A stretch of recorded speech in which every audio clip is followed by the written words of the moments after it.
চিকিৎসা না হয় তিলে তিলে তাকে মৃত্যুর দিকে নিয়ে গেছে।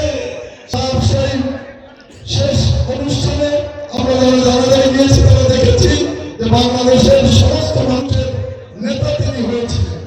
কি কারণে হয়েছিলেন এইটা কিন্তু আমাদের যারা বিএনপি করি তাদের সেই দিকে দৃষ্টি দিতে হবে, তাহলে আমরাও দেশমাতার কিছু গুণ হলেও আমরা পাবো।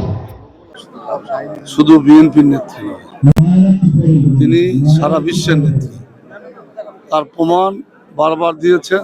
তিনি তার জানা যায় কোটি মানুষের যে অংশগ্রহণ তাতেই প্রমাণ করেন দেশ নেত্রী বেগম খালেদা জিয়া এদেশের মানুষের প্রাণের স্পন্দন। সারা বিশ্বের মানুষের কাছে আমরা দেশমাতা বেগম খালেদা জিয়ার জন্য দোয়া চাই। জীবন মৃত্যুর সন্ধিক্ষণে ছিল, তখনও তিনি আপোষ করেনি, কারণ বাংলাদেশ তিনি ছিল একজন দেশপ্রেমিক, একজন মহিষী নারী। আমরা দেশনেত্রী বেগম খালেদা জিয়ার জন্য দোয়া চাই।